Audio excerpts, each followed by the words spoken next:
So, quick check. How was the design thinking session? Great, good. All right. Professor Michael Shanks, he's still working on the map over there, as you can see him. So when he's done, later in the evening, you can go and take a picture of the map. You can take a picture with Professor Shanks of Stanford. Thanks, Professor, for doing that. That was a great session. So the next one, we have another out-of-the-box thinking. So, design thinking just really expanded our thinking into just not looking at just the problem statement that Professor Shanks mentioned, but kind of thinking really holistically big, looking at the underlying human element and not just specific milestones or problem definitions. We're going to move to another big thinking, and it's, again, going back to the individual and our mind. I have a great pleasure to introduce Dr. John Hagelin. He's a good friend from whom actually I got inspired personally in my journey about learning about mindfulness and meditation. So I'm greatly indebted to him personally, and he's actually my guru. And in fact, Michael Yankus here, who runs the Transcendental Meditation Center here in Silicon Valley in Mountain View, actually trained me there. So I'm very grateful to have him here and introduce. So he has a fantastic background, and I want to read it out. So Dr. John Hagelin is a Harvard-trained quantum physicist. In fact, he's written a number of papers on quantum physics and how it relates to the mind and how our mind works and the deep relaxation. In fact, I've read a number of papers as an electrical engineer myself. He has conducted pioneering research at CERN. All of us know CERN. And he's also worked at the Stanford Linear Accelerator Center here. So we got another Stanford person. Great legacy here. He's the author of highly successful grand unified field theory, the theory of everything that we've all heard about, based on superstring, a theory that was featured on the cover of Discover magazine. In addition, Dr. Hagelin is one of the world's preeminent researchers on the effects of meditation on brain development. He has helped bring evidence-based transcendental meditation to over 1 million at-risk children. I've seen that in Los Angeles, as he's a president also of the David Lynch Foundation, and a lot of great work is done in the inner city schools of the city of Los Angeles that I've been peripherally involved with through my own foundation. So it's covered over 1 million at-risk children, to underserved population, and to veterans and active duty soldiers suffering from PTSD. So great background, and with that, please welcome Dr. John Hagelin. Thank you, sir. Good afternoon. Thank you, Carl, for organizing this wonderful conference. We're going to be asking a question. Is meditation relevant primarily for stress management, or does it have a role to play in unlocking full human potential? Is this working here? Yes. And in that context, I wanted to spend a few minutes looking more deeply into the nature of consciousness. And to look into the nature of consciousness, it helps to take, and I will invest, the first 3 minutes into understanding a little bit more, or reminding ourselves again about the nature of physical reality as unveiled by the physical sciences. There have been some really spectacular discoveries in the last decade or two on just extraordinary breakthroughs in understanding our own galaxy, and actually far, far away from our own galaxy. And while as these discoveries or breakthroughs in the world of macroscopic observable reality have been really fun and quite impressive, the real breakthroughs, in my opinion, the more long-lasting substantive breakthroughs, have been in the world we call inner space, realizing that the observable universe in which we live is just the surface crust of an immense quantum mechanical iceberg. Physics of the last century has primarily explored deeper and deeper levels of reality, from the macroscopic world of Newtonian physics, classical physics, which is the physics of macroscopic objects, to the deeper world of quantum mechanics, which are the laws of nature that govern the atom. And they're completely different laws of nature, a whole new logic, a whole new language, a whole new mathematics. That has been supplanted by a more fundamental and powerful theory called quantum field theory, necessary to crack the nucleus, to understand the nuclear dimension. And the smart money for the past 30 years now has moved to what are called unified field theories or superstring theories. These theories, in a sense, fulfill Einstein's lifelong quest to discover the unified source of the diversified universe.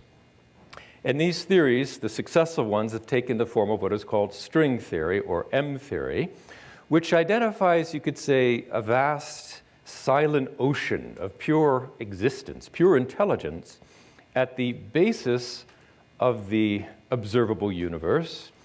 In this ocean of, I say, silence, it was there before the Big Bang, and it'll be there after this universe ceases to be, is continuously erupting on the surface in this sea of effervescent bubbles. And those bubbles mathematically take the shape of infinitesimal rubber bands called superstrings, believe it or not. Nobody, by the way, ordered this. This is just what the mathematics tells you. If you believe that gravity exists, most of us do, if you believe that quantum mechanics is real, and most of us do, that inevitably takes you to this conclusion. What good are rubber bands in understanding the universe in which we think we live? Well, rubber bands vibrate. A truer thing about rubber bands has perhaps never been said. And the rubber bands vibrate at very precise, calculable frequencies. And frequency is related to energy. Lethargic, low frequency, frenetic, high frequency. And Einstein tells us that that frequency or energy is equal to mass. So all these rubber bands percolating out of this ocean of pure abstract existence have a definite mass. In the miracle of string theory, I'll show on this one final slide about string theory, is that when you calculate the masses of these fundamental infinitesimal strings, they match exactly the structure and masses of the elementary particles that fill the universe. Indeed, they are the elementary particles that fill the universe. And that the whole universe can be seen as nothing but vibrating strings, which in turn are the inevitable eruption out of this abstract ocean of pure existence. Fine. In the back of our minds, let's return to the question, what is consciousness, and then what is meditation, and then what good is it? Consciousness, quite surprisingly, in the human mind, have a structure that is precisely parallel to the structure of physical nature. In other words, there are layers of the mind, from obvious surface thinking to subtler levels of thought, to abstract conceptual thought, faint feeling, and then at the bottom, pure abstract awareness. This is, I'm quoting here words from the literature of yoga, which is a very sophisticated science of mind. But the mathematicians have by now done a better job at dividing the human mind into various levels of expanded comprehension. And they've invented a language for every single level of increasingly expanded human comprehension. And those languages, most of them are familiar, many of them familiar to all of us. The counting numbers, 1, 2, 3, are the most concrete numerical language, and they're perfectly adequate for a life dedicated to retail shopping. Slightly more comprehensive than the counting numbers are the whole numbers, which simply add what is called the additive identity, or zero. The integers add the negative numbers. And now you can actually do subtraction, which you really couldn't rigorously do before. The rational numbers are the fractions between the whole numbers. And this, by the way, is perfectly adequate for quite a sophisticated science known as accounting. The real numbers are necessary to understand the laws of nature governing the universe, even at the classical level. Beyond that are what are called the complex numbers, which are necessary to do quantum mechanics. Beyond that, what are called function spaces necessary to understand the nucleus, quantum field theory, and then there are limits of products, limits of function spaces, and products of function spaces. Each of these levels of increasingly expanded comprehension are capable of comprehending absurdly vast infinities. There does come a point, though, where the mathematicians stop. And that is what is called at the level of the universe of sets, which is a wholeness that you can prove exists, but is forever beyond the intellect, sometimes described as infinity beyond comprehension.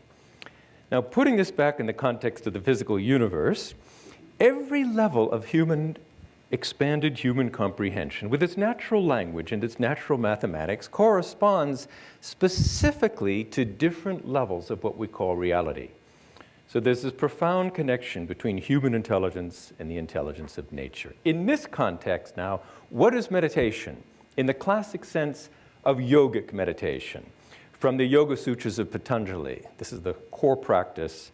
Of course, there are yoga asanas and there's pranayama, but yoga is really about meditation and transcending.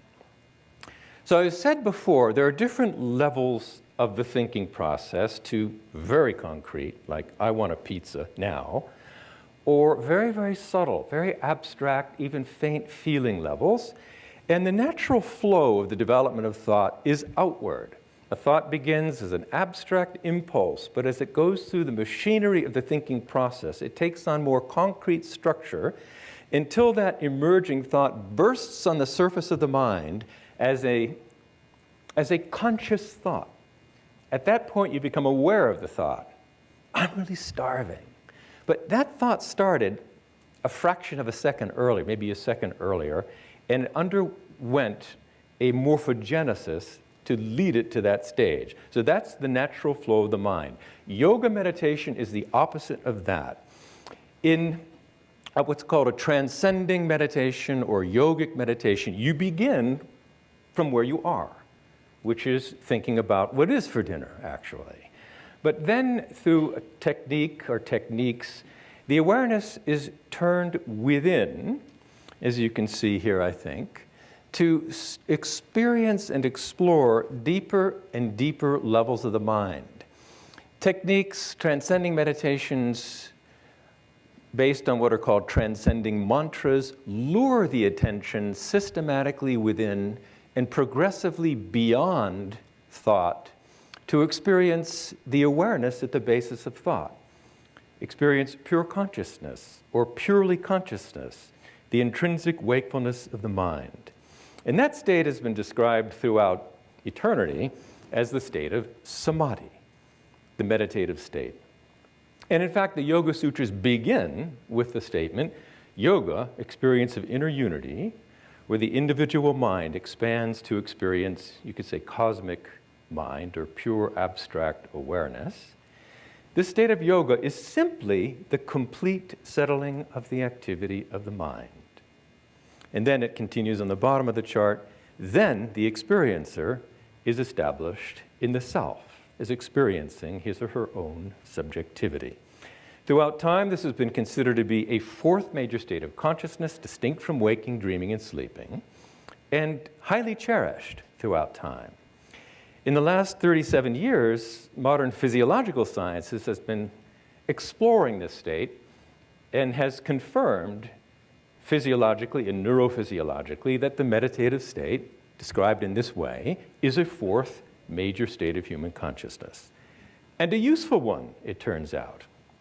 And most of us now are familiar with this because it's beginning to be a household word. The meditative state is a deep state of rest, a state of rest deeper than sleep. Because it's a deep state of rest and relaxation, it's a powerful stress buster. And anxiety and stress are rather quickly dissolved in this state of profound physiological rest. As a consequence, stress-related afflictions and diseases like high blood pressure and resulting heart attack can be fairly readily unwound or diffused or improved by taking regular deep rest deeper than sleep.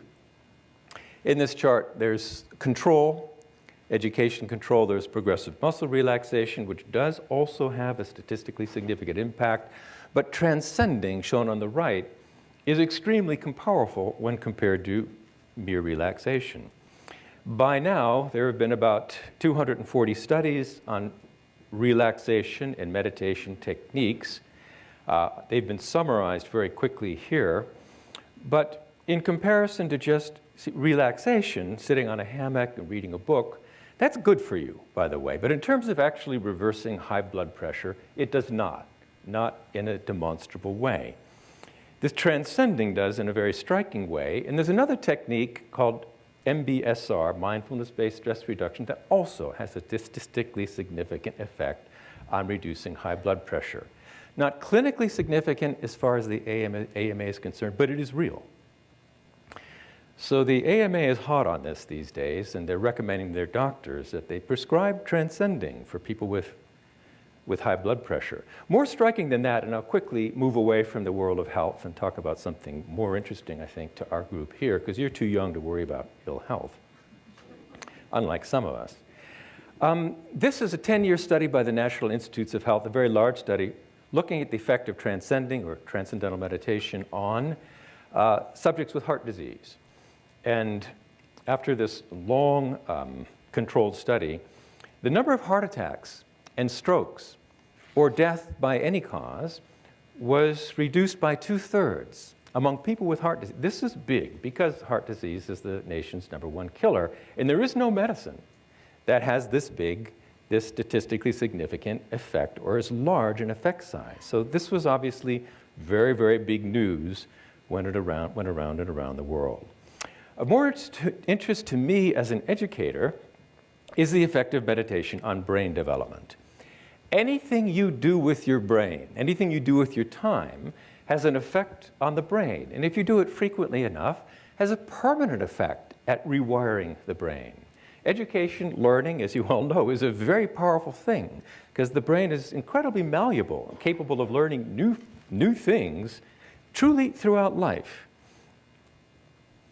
So concentration, for example, is a type of mental activity which is focused, involves quite a bit of mental exertion, during which the mind is very concretely focused on something very, very specific. There's work involved with concentration. Quiet self-reflection or self-observation of breath or thought, which is familiar, for example, in mindfulness techniques, is a much more relaxed style of functioning of the brain, and it's different. And its EEG is also entirely different. Transcending really involves retiring from activity for a moment altogether, and it's yet a different state of the neurophysiology. So looking at these three broad categories of meditation, you can see how dramatically different the brain activity is in these different practices. So for example, if we took mindfulness, by which in this case I mean MBSR, it has its own unique style of electrophysiological activity. You find increased theta activity and increased theta coherence at the prefrontal cortex. This means that the mind is engaged in cognitive processing, observing, for example, the breath or thought. It also shows increased alpha-2 power in the occipital lobe, but that's primarily an inevitable function of simply closing your eyes. In a transcending technique, transcendental meditation, quite a dramatic and hitherto unique signature in the brain, characterized by very high amplitude alpha-1 coherence. And alpha-1 frequency relates to quiet inner wakefulness, inner awareness, or restful alertness. But what's particularly striking about this restful state of mind in the meditative state, what the yogis would call meditative state, is the extraordinary degree of integration of the brain. These brain waves span the very front of the brain to the very back of the brain, and throughout this entire chart, you can see a striking synchrony or coherence across the entire brain. And this brainwave coherence is not found in any other state of consciousness or hypnosis or a drug-induced state or waking, dreaming. It's unique to this meditative state. And when the whole brain, just essentially bringing to bear the entire resources of the brain, is enlivened and functioning in concert, like when a conductor finally comes and raises her baton and starts, then the noise, the orchestra members who are warming up and creating a terrible cacophony of noise, gets transformed to flowing music. So order is the difference between music and noise. So this is a highly orderly state of the brain. And as a result of regular exposure to it, this orderly brain functioning becomes more permanently established in your speech and action, in your waking activity. It's not only philosophically interesting from a brain standpoint, certainly, but orderly brain functioning, EEG coherence, correlates with learning ability, short-term and long-term memory, academic performance, executive performance, IQ. I'll come back to that. That's very interesting. Creativity, moral reasoning. We could use a little bit of that in Washington, D.C. Decreased neuroticism. We could use a little bit of that in Washington, D.C. It's very interesting to see this, particularly in the area of intelligence or IQ. There have been many, many studies on this now among adults, and a very large study done by Harvard University among the elderly, the institutionalized elderly in nursing homes, showing a highly statistically significant improvement in all measures of intelligence. Now, as an educator, this is kind of a dream come true, because when I went to Harvard, I had to prepare myself for the fact that after 4 years of hard work, I would graduate just a little less intelligent than when I went in. That's just kind of the nature of the aging brain. And it starts at late adolescence, and by our age, you're just falling off a cliff. So my children tell me. That whole concept, though, is really quite obsolete today. We know with neuroplasticity, and provided you're providing the right stimulus to the brain, you can grow in intelligence. And this proves it, even in the institutionalized elderly, significant increases in intelligence and memory at a time where people tend to be losing it. So it's powerful medicine. This is probably the main reason that, apart from this, ADHD, I think, is a bit overprescribed, and there's a little bit too much hysteria surrounding it, but it is, in fact, a stress-related learning disorder, and if you have it, and if your children have it, you are very concerned to do something about it. When this study found that 10 to 12 weeks of twice daily meditation for 10 minutes twice a day among 11 to 15-year-old children reversed PTSD to the point where they were no longer on the PTSD scale after, I guess, about a 10 to 12 week period to achieve those effects. That sort of was one of the straws that broke the camel's back. And today, as I showed a moment ago, this idea of bringing meditation into the classroom has become huge. And of course, it started in San Francisco with the San Francisco Unified Public Schools, but it spread everywhere. In Los Angeles and Chicago and San Diego and New York and really everywhere, to the point where the demand is impossible to fulfill. And now, just in the last 3 or 4 years, 22 countries in Latin America have implemented it nationally in the public school systems or are in the process of implementing meditation or transcending meditation nationally. And that's partly because the results that have come out of that in terms of academic performance, graduation rates, reduced dropout rates are really quite amazingly impressive. So this could be, for an educator, the beginning of a new age, so to speak, where it becomes systematically accepted and systematically used, that we shouldn't just take a student for how bright they are or perhaps aren't and just say, well, that's basically your lot in life, but actually systematically improve the creativity and intelligence of our students and our employees, for that matter. Last thing I'm going to touch on before closing. I've asked myself oftentimes before this research was ever done, what would something as gentle as meditation, what chance would meditation have against acute stress or post-traumatic stress?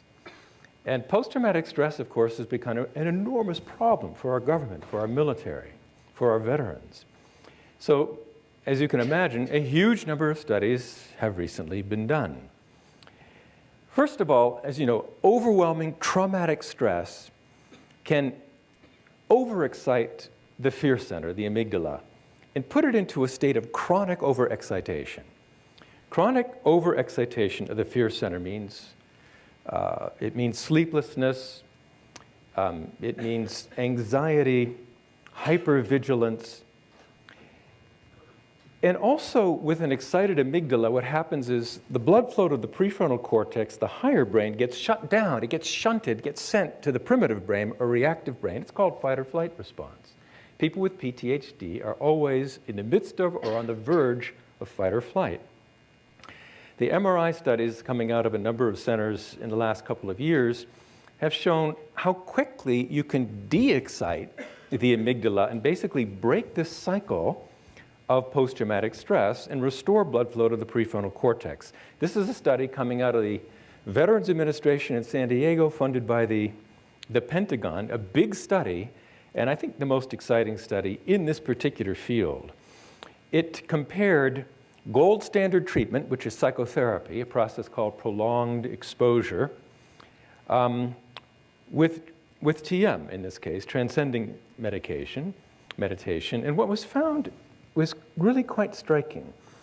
The effect size from meditating was twice what it was through the gold standard psychotherapy, which is also very expensive and very traumatic. You're forced to relive the experience again and again until you basically build up scar tissue in the brain and you're numb to it. In a much more gentler way, by just relieving the deep physiological stress, it seems to be possible to more quickly get by it. The red line is the control group, health education control. That was anxiety. This is depression. The same results with depression. Effect size is twice as large, and it's highly statistically significant, not just the effect on basically returning a veteran, in this case, to normal functioning within a month or two, but it's also highly statistically significant how much better it is than anything else that has ever been tried, including drugs and psychotherapy. So that is hot right now. It's really hot, and already this kind of training, meditative training, is already incorporated in a lot of militaries nationally in quite a few countries, and now increasingly in the US in military education. There's a major course right now with the top military leadership of the country in this, about 150 people involved in that study. So it's very, very exciting. So to conclude, I guess I would say, is meditation all about stress management? Well, it is about stress management. It's probably the most effective stress buster, this meditative state, this peep into this samadhi state. And yes, it is also, in my opinion, as an educator, ultimately about developing, unlocking full human potential. So my, one-word advice would be to everybody who is not already, transcend. Thank you. Thank you.